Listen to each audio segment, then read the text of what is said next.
The Super Bowl used to sell products. This year, it felt like it was selling a future. And a lot of people online weren't buying it.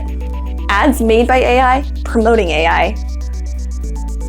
That Ring commercial about finding the missing dogs was scary. The ads were terrible, not even memorable.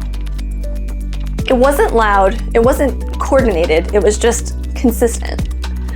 So I started to look at the ads people were reacting to, and what I noticed wasn't one bad commercial, it was a pattern.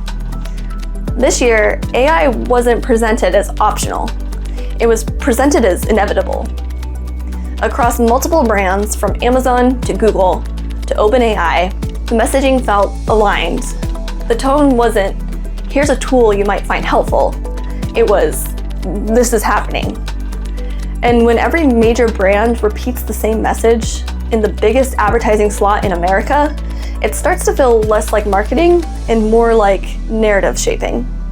For those of you who are new here, my name is Kristen, I'm a software engineer, and I think it's important to talk about how the products we build affect society. If this topic is something that interests you, I'd appreciate a like and a subscribe. That helps this message get out to those who need it. First, I want to talk about the Ring commercial, the one about the lost dog. The story was simple. A dog goes missing, a network of Ring cameras across the neighborhood scan footage, AI connects the dots, the dog is found, happy ending. It's framed as community helping community, but the online reaction told a different story. Lots of people were talking about how dystopian that commercial felt, and how the invasion of privacy was uncomfortable. And that reaction makes sense, because there's a difference between owning your technology and being inside someone else's network. I use Unify Camera at my house. The footage is stored locally on our own server, and it stays in our home. When a neighbor had a package stolen, they knocked on our door. They asked us directly if we could check our cameras. We pulled up the footage ourselves and chose to share it. That's community technology. And I think that's the distinction people were sensing. There's a difference between choosing to help your neighbor and infrastructure that uploads everything automatically to a corporation. One is trust, the other is normalization. I'm not anti-camera and I'm not anti-security, but default surveillance feels different than intentional sharing. There was another ad that stuck with me even more. In the Alexa commercial, Chris Hemsworth openly expresses discomfort about AI. He admits it feels overwhelming and he's unsure about it. And instead of engaging in that uncertainty, the AI responds calmly. It suggests something soothing, like a massage. Relax, trust it. It's lighthearted and playful, but underneath there's something subtle happening. The message isn't AI has risks. The message is, if you're uncomfortable, you need to just calm down.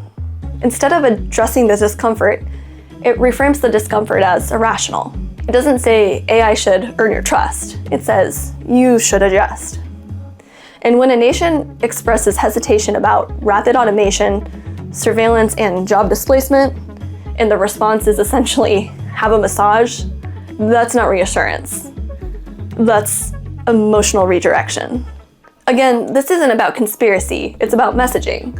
When discomfort is redirected instead of examined, people feel it.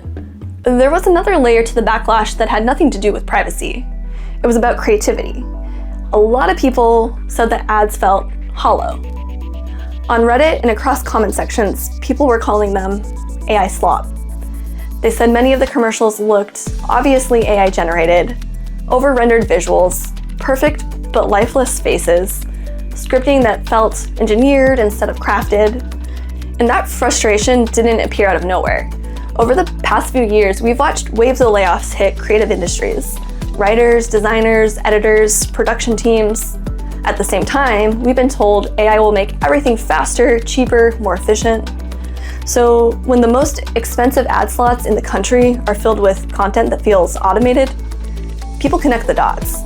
The Super Bowl used to showcase peak storytelling. It was where brands invested in human creativity at its highest level. This year, many commercials felt less like stories and more like onboarding videos for a system. And when human storytelling gets replaced with automation-first messaging, something shifts. It's subtle, but people feel it. The bigger issue isn't AI itself. It's the shift from tool to infrastructure.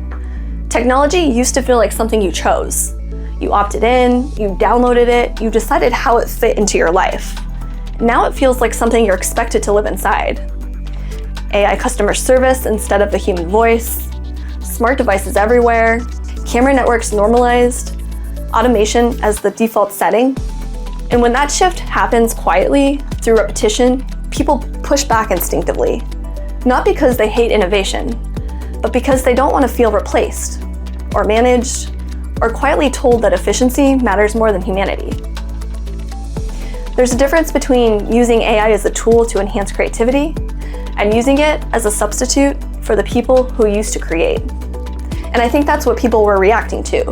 Not the technology, the displacement.